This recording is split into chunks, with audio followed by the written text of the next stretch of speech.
Урматтуу мусулман бир туугандар, бул дүйнөгө жаралат экенбиз, ар бирибиздин табиятыбыз менен, характерибиз менен дүйнөгө болгон сүйүү да кошо жаралат экен. Бардыгыбыз эч ким тана албайт экенбиз. Адам дүйнөнү, жашоону, көчөдөгү ушу дүйнөнүн кызыкчылыктарын ушундай чегинен чыгара сүйөт экен.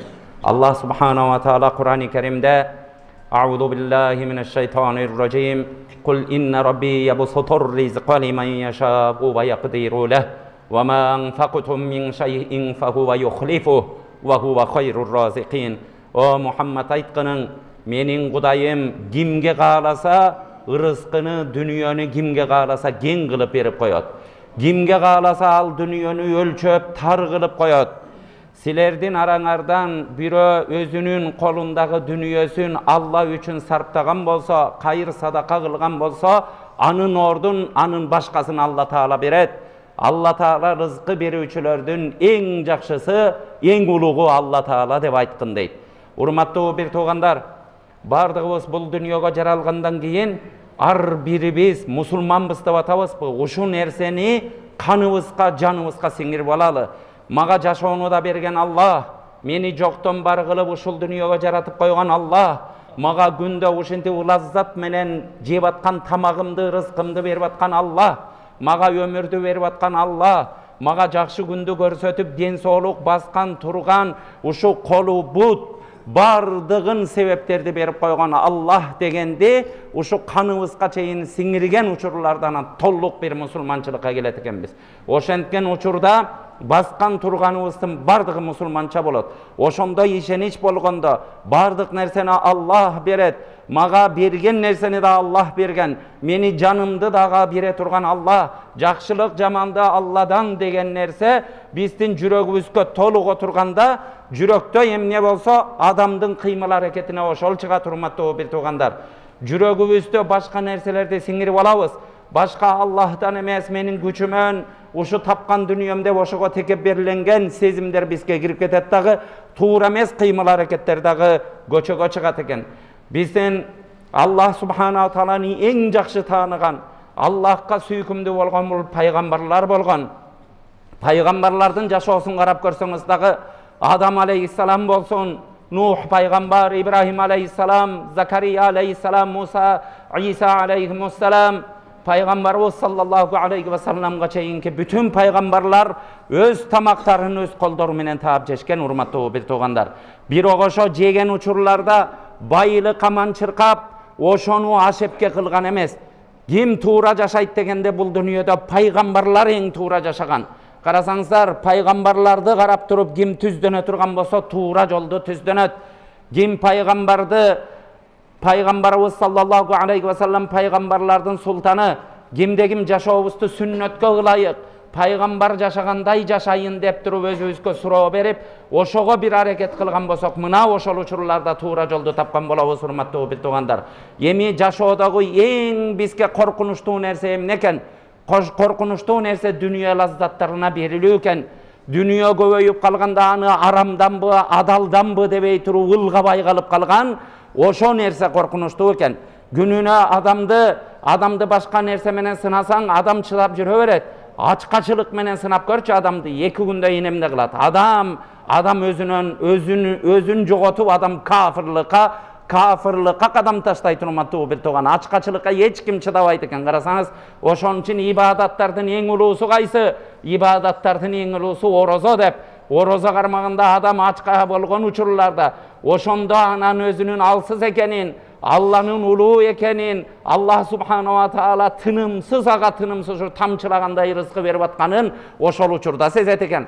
Урматтуу бир туугандар, пайгамбарларды туурап жашайбыз десек, пайгамбарлар саллаллаху алейхи ва саллам, пайгамбарлардын бардыгы, урматтуу бир туугандар, эч убакытта нафсисине алдырып, дүйнөнү ашыкча колдонгон эмес, колдору менен өзүнүн курсактарын тойгузуп жашаган, бирок ал дүйнөнүн лаззаттарына батып кеткен эмес, жыргап жашашкан эмес пайгамбарлар. Бир улуу алым айтат экен, бул дүйнөнүн жыргалдары деп атабыз. Бардыгыбыз ошо жумшак машинелер жыргал деп ойлоп атабыз. Этаж үйлөр жыргал деп ойлоп атабыз. Күндө кирген ресторандарыбыз жыргал деп ойлоп атабыз.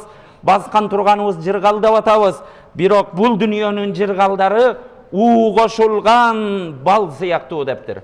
Балга уу кошуп койсоң, балды ушу еринге салсаң адамдыкы жага берет.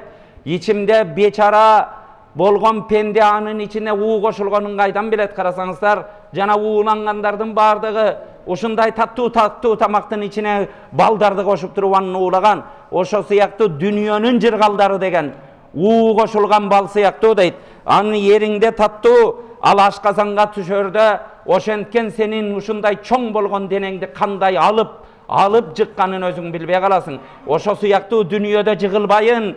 Ушул дүйнөдө Аллахка түз, Аллахка чыныгы кул болуп жашайын дей турган болсок, дүйнөгө берилип кетүү, дүйнөнүн лаззаттарына чөгүү, дүйнө менен эле бүтүп калды деген пикирлерден алыс бололу. Ар бирибиз дүйнөнүн акыйкатын туура карап туруп жашайлы. Туура бирөөнү сен дербиш болуп кет, сен көчөдө бомуш болуп кал, сен иштебей койду деп түшүнбөйлү. Жумурткадан кыр истегенде адамдар болот. Мен ушуну кайталап айтайын, урматтуу жаштар отурабыз. Бардыгыбыз иштебей, 6 саныбыз аман туруп, иштебей, үй бүлөбүздү бакпай, балдары тапичкеси жок, мектептерге бара албай аткан болсо күнөөлүү болобуз. Бирок урматтуу бир тууган, канчалык байлык агып турса дагы, үйүңө алтындар, бриллианттар агып келсе дагы, ошо нерсеге алдатып ийбей, адамкерчилигиңди түшүрүп салбай, ошо менен сен жогорулануу адамдардын үстүнөн күлбөй, адамдарды ошоду таман астымда деген сезимдерге алып барбай, дайыма Аллахка ибадатыңды кыл, тизгиниңди тартканды бил деген нерсени ар бирибиз жүрөгүбүзгө сиңирели. Байлыктан формалдуу түрдө, мындай айтканда тилден, азыр ар бир биздин мусулман, ушу биздин коомчулугубузга барсаң ушу сөздү айтат. Байлык колдун кири го, бири-бирибизден кол үзбөйлү дегенине бири-бирине акыл айткан кишилерди көрөсүң. Бирок мындай чыгып тамайланып туруп кайра ошо бир тууганын ошолор сатып аткан. Бардыгы тил менен бүтүп калбайт экен, урматтуу бир тууган. Тилди ушундай кооз сүйлөп койгон, ал кооз сүйлөп койгон адамдын бардыгынын колунан келет экен. Аны амалда аткаруу, аны жашоодо аткаруу деген анча-мынча кишинин колунан келет экен. Анча-мынча кишинин колунан. Азыр көрүп атабыз. Карасаңыздар, мечиттерге де келип туруп алдагандарды көрүп атабыз. Ушу сүрөтүн мусулман адамды карасаң, ушу бул бир муфти болсо керек, бир казы болсо керек деп ойлойсуң, анын түрүн көрүп туруп, кийген чапандарын көрүп туруп. Урматтуу бир тууган, бирок сырткы кебете негизги нерсе эмес. Сүрткө пайгамбарыбыз саллаллаху алейхи ва саллям инналлаха ла янзуру ила суарикум ва ла ила ажсамикум валакин янзуру ила кулубикум ва а'маликум. Алла Таала силердин турган турпатыңарга, кебете кешпириңерге карабайт. Алла Таала силердин жүрөгүңөргө кылган ишиңерге карайт деген. Бир туугандар, кылган ишибизди, кандай сүрөтүбүздү ушундай кооздосок, жума намазга келатабыз деп гусул кылып атабыз, атыр семинип атабыз, болгон жакшы кийимдерибизди кийип атабыз. Ушул адамдарга барганда ушинтип бир түртүлүп калбайын деп аракет кылып атабыз. Бирок күнүнө жүрөгүбүзгө да ошондой иштейли. Жүрөгүм, менин текеббир болуп кетпедиңби? Адамкерчиликтен чыгып кетпедиңби? Адамдарды ызалабадыңбы? Жүрөк өзгөрүп калган жоксуңбу деген ар бирибиздин милдетибиз болсун, урматтуу бир тууган. Бири-бирибизге эскертүүчү экенбиз. Байлыктан жөн эле тилден эмес, бул байлык колдун кири дедиңби? Туура жүрөктөн качуу деген нерсе бар. Жүрөктөн байлыкты таштоо, жүрөктөн байлыкты таштоо эмне? Байлык сенин колуңда болсун, бир күнү Алла Таала алып да коюшу мүмкүн. Алла Таала эгер ушу дүйнөнүн баркы болгондо кыяматты болтурбайт эле. Кыямат келгенде ушу сенин асказоолоруң, куруп алган имараттарың, аркы берки сенин кооз көрүнгөн машинелериңден бирөө калбайт, сен да калбайсың, эч ким жандык калбайт. Бардыгы астым үстүн болот. Дүйнөдө көрүп атабыз. Эгер бир кадыр барктуу болгондо ушундай көз жоосун алган имараттар жер түтүрөдө кулабайт эле, Алла Таала кулатпай коет эле. Кече карасаңыздар, мына Ливия мамлекетинде суу каптап 20 миңдей киши өлүп атат, көрдүңүздөр. Минтип туруп бир жууп салып атат. Ошон үчүн алымдарыбыз, пенделер, Алланын газабын кылбагыла деп, бул Ливияга айтылып аткан нерсе эмес. Ар бир дүйнөдөгү ар бирибизге эскертүү. Эртең мындай нерселер биздин башыбызга да келиши мүмкүн.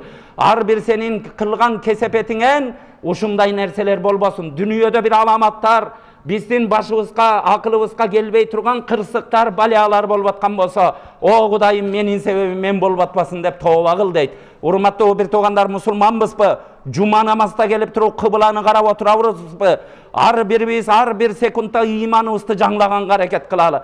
Кудайым, өзүңсүң, менин колуман эчтеке келбеген пендемин. Алла Таалам, сен улуусуң, сен кудуреттүүсүң, сен кылсаң туура кыласың деп. Карасаңыздар, Юнус пайгамбарды кит жутуп алганда дагы Юнус пайгамбар ла илаха илля ант. О Аллахым, сенден башка кудай жок. Субханак, сен баарынан тазасың, баарынан улуусуң, баарынан аруусуң, сен баарынан бийиксиң. Сен кылган нерселердин бардыгы туура эмес болбойт. Сен кылсаң туура кыласың. Инни кунту миназ залимин. Мен күнөөкөрлөрдөнмүн, мен ката кылгандарданмын деген. Эми урматтуу бир тууган, кит жутпай эле бир күначка калганда эмне деп жаныбызды жебейип атабыз. Мен эмне кылдым элем, түз эле жүрдүм элем, намаз окуп аттым элем деп өзүбүз Кудайды күнөөлөгөнгө төт экенбиз. Көрдүңүз, ыйманыбызга жараша биз кайра Кудайга догурунуп, Алла Таала сен күнөөлүүсүң, мени эмне үчүн ушундай кылып коесуң дегенге бир күн ачка болгондо чыдабай өтүп атабыз. Кудай Таала мындайдан сактасын. Бирок урматтуу бир туугандар, бардыгыбыз жүрөгүбүз менен ошо жүрөктөн таштоо, дүйнөнү жүрөктөн таштоо деген ошо келген учурларда колубуздан чыгып кеткенде да, башыбызга бир аз сыноо келсе дагы, Аллахым, сен бердиң, сен алдың деп. Бул жерде бир ушундай бир улуу адам бар эле. Азыркы жашоонун биз пайгамбарыбыздын учурунда Абу Бакр радыйаллаху анху баланчадай болуптур. Усман радыйаллаху анху баланчадай болуптур. Умар радыйаллаху анху ушундай болуптур деп сахабаларды, пайгамбарды көрүп, пайгамбардын тарбиясын, күнүнө шербет ичкенсип, пайгамбардын жанынан тарбияны ичкен инсандарды айтабыз. Тура бирок азыр пайгамбарды көрбөй туруп, пайгамбардан кийин 1400 жылдан кийин келип туруп жашап аткан арабыздагы күнүбүздөгү Абу Бакирлердей болгон инсандар бар, Умардай болгондор бар, Усмандай болгондор бар. Урматтуу бартуган, күнүбүздүн Абу Бакирлери, күнүбүздүн Умарлары, күнүбүздүн Усмандары, күнүбүздүн Алилери, күнүбүздүн Абдуррахман ибн Ауфтары деп билебиз. Енелерибиз бар, күнүбүздүн Айша енебиздей болгон енелерибиз бар деп. Бардыгыбыз сахабалар, асхаби каннужум би аййихим иктадайтум ихтадайтум. Пайгамбар саллаллаху алейхи ва саллам менин тарбиялаган сахабаларым жылдыздар сыяктуу. Кимисине ергешкен болсоңор, кимисин туурап жашасаңар, кимисинин кылык жоруктарын туураган болсоңор, туура жолду табасыңар деп гарантия берген инсандар, кепилдик берип койгон инсандар. Урматтуу бир тууган, ошондой адамдардан бир адам бар эле. Ушул жерде чоң бир кымбат нерсеси күйүп кеткенде да эртеси күнү келип туруп, эй мен деген, мен ал күйүп кеткен нерселерге эч кайгырбадым. Кудайга шүгүр, ошол жерде эки кароолчу бар эле. Ошо кароолчу ошо күнү жок болуп калыптыр, күйүп атканда ошолор күйбөй калганына сүйүнүп атам деген эң биринчи сөзү. Урматтуу бир тууган, биз ошону айта алабызбы?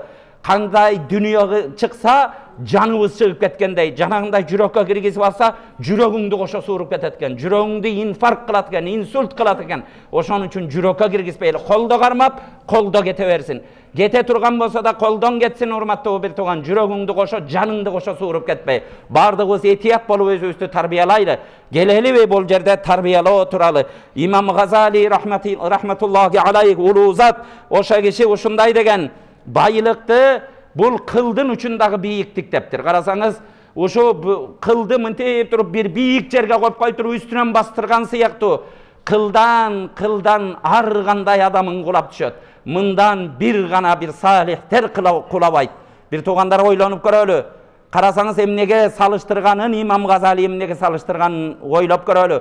Чөнтөгүбүздөгү акчалуу болдуңбу, байлык болдуңбу? Бул ушу бийиктикке бир кыл тартылды. Кылдын үстүндө басып баратам де, бир күнү кылдан жыгылып кетесиң дейт. Да бир акылман адам айтат экен, байлык менен бийлик бул оттон жазалган кийим сыяктуу. Аны кийип алган киши, же анын кадыр баркына, анын сыноосуна чыдабай жок болуп, күйүп туруп, күл болуп калат, же болбосо андан ширелип ошонун сыноосуна чыдап отуруп темирдей бекем адам болот деген экен.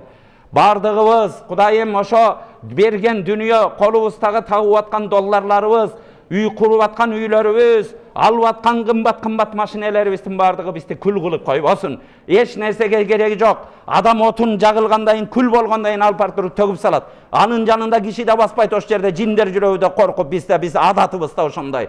Ошондой адамга айланып калбайлы.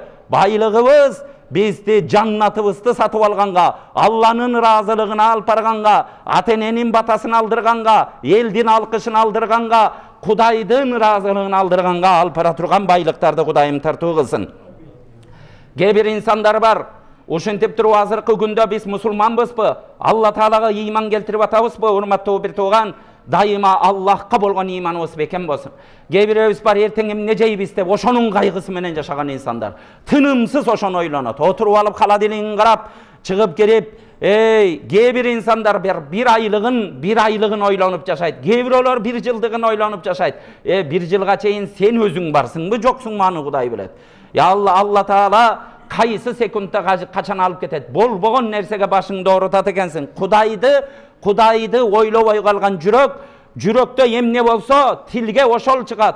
Адамдын кыймыл аракетине ошол чыгат. Жүрөккө толук ошону киргизип калганбыздагы дайыма ойлогонубуз дүйнө болуп калган. Эгер биз сотко кармагандай, ушинтип дүйнөнү издеп отургандай, эгер Куран кармап калганыбызда, урматтуу бир тууган, анда жашоо такыр башкача болот эле. Биздики кээ бир учурларда кафырлардын сыпаты менен сыпатталып калган мусулмандар болот экен. Өзү мусулман, туура жүрөгүндө ыйманы бар адамды эч качан кафыр деп айта албайбыз. Ла илаха иллаллах Мухаммадур Расулуллах деп турган адамды чоң күнөө кылып атса дагы биз динде эмес деп айта албайбыз. Бирок адам балеянын эң жакшылык иштерди кылса дагы ушу калиманы айтпай атканды биз мусулман дей албайбыз, биздин акыйдабыз. Бирок урматтуу бир тууган, баштан өткөн окуяларды айтып берели. Карасаңыз, бир досубуз экөөбүз Дубайда bir alыскы мамлекетке учабызда, чоң залда отурабыз, 10 саат күтүш керек эле. Бир кезде кыйкырып Европанын бир мамлекетинен самолет түштү. Киргенде европеисттер келип туруп, алар дагы ушундай транзит келип жаныбызга ошо бир 200дөй киши келди. Мына ушул мечитте куттуу жума күнү айтып атам. Карасаңыздар, бирөөнүн колунда планшет, бирөөнүн колунда газета, бирөөнүн колунда китеп, бирөөнүн колунда да. Адамдар ушу 200 кишинин бир 180-и gelip durup dan oturup o жерде 2-3 saat oturduk o жерде. Tınbay bir neseni hareket, bir neseni izlenip atkan.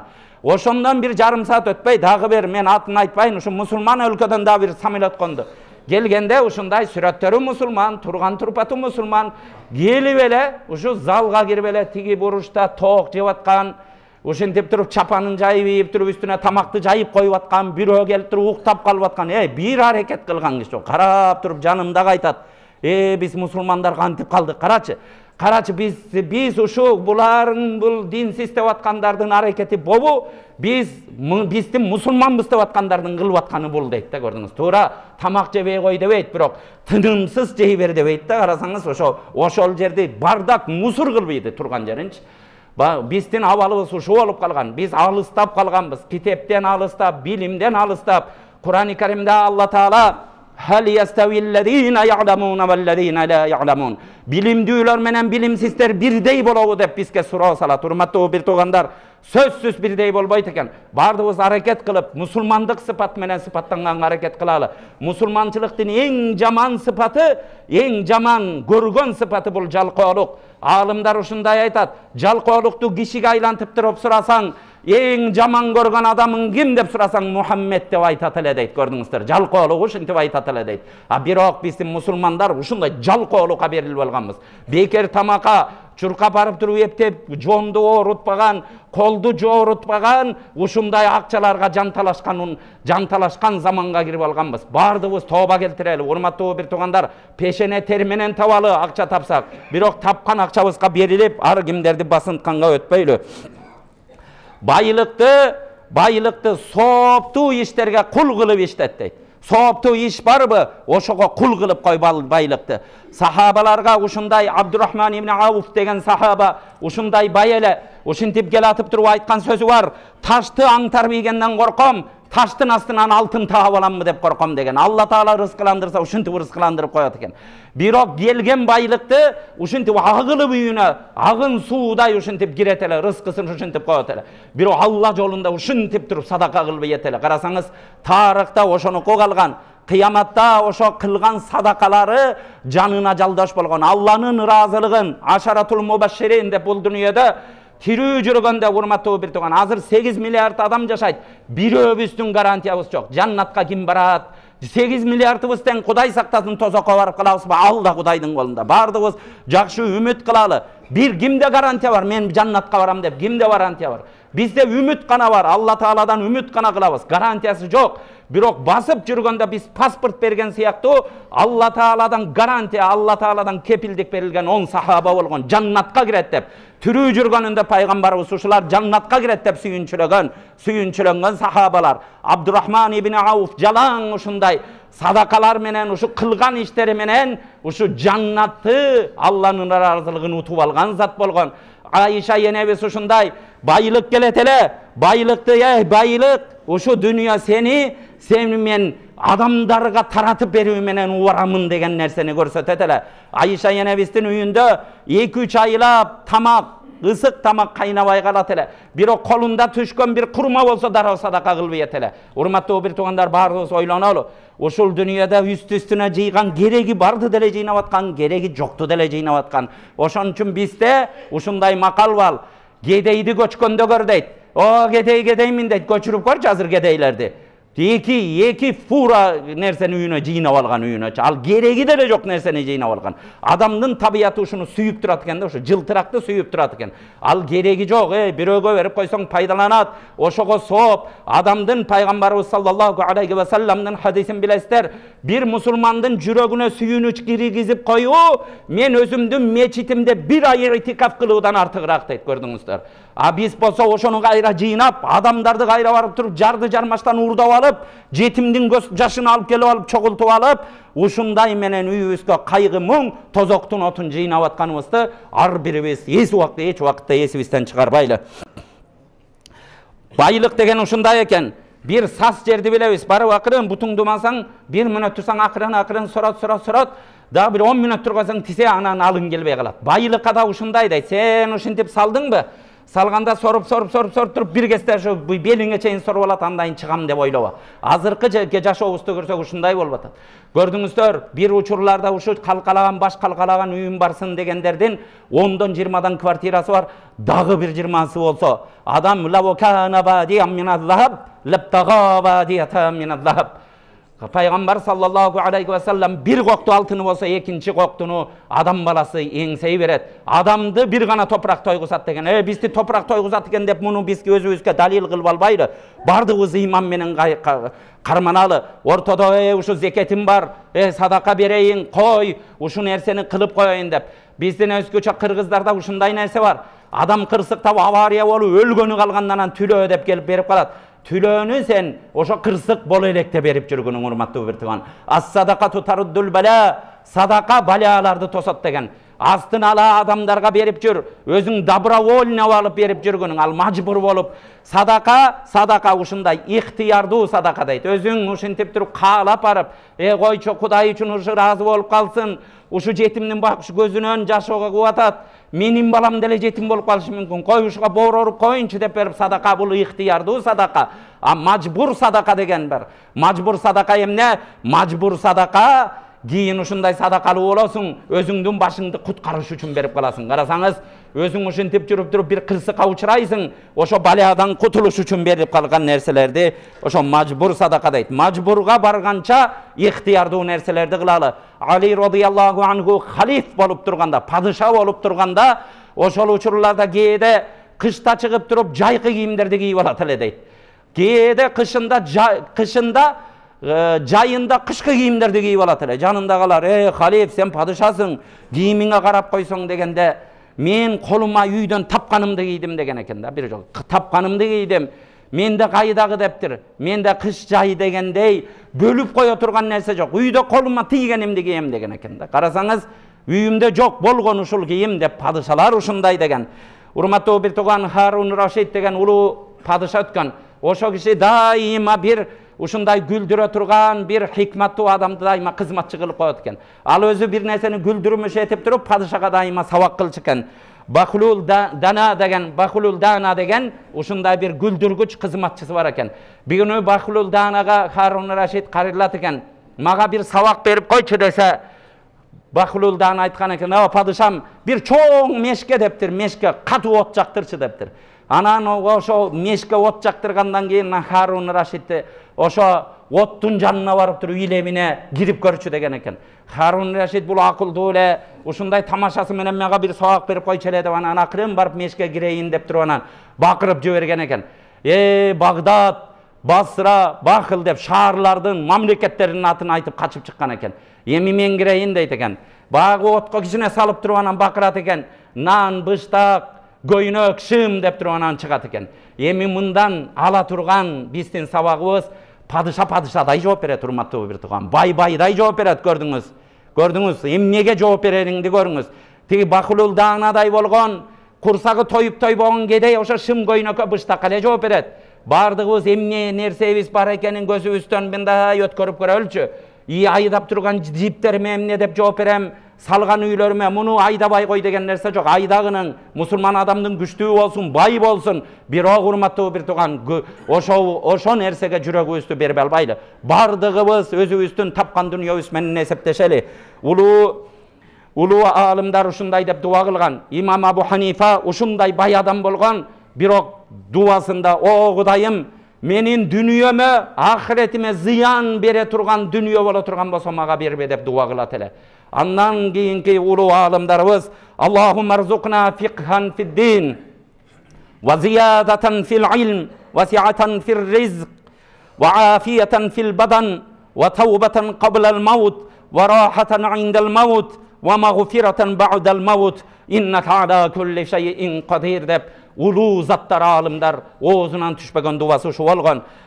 Kudayım maga jakşı tüşünük, maga akıldуулuk bergin, din jolunda maga akıldуулuk bergin, menin ilimimdi arttırıp bergin, menin rızkımdı gen kılıp bergin, menin dene müçömdü den soğuluktu kılıp, sak salamat kılıp bergin, men ölümden murun maga toba kılıştı nasip kılgın, ölüp canım çıkıp atkan uçurlarda maga rahatçılık, jеңилдик nasip kılgın, ölgönden keyin geçirim nasip kılgın, senin güçün bardığına jete turgan zat dep dua kılat ele. Urmattуу bir tuğandarыбыз bardığыбыз uşu dua menen hutbabızды ayaktap, Allah Taalam bardığыбызды koldosun, jürögübüzdü dinge baylasın, ululuka baylasın, kiçiki nerseler menen kiçiki adam bolup kalıştan Allah Taala özü saktagан bolsun. Allahumma Rabbana atina fid dunya hasana ve fil ahireti hasanatan ve qina azabannar.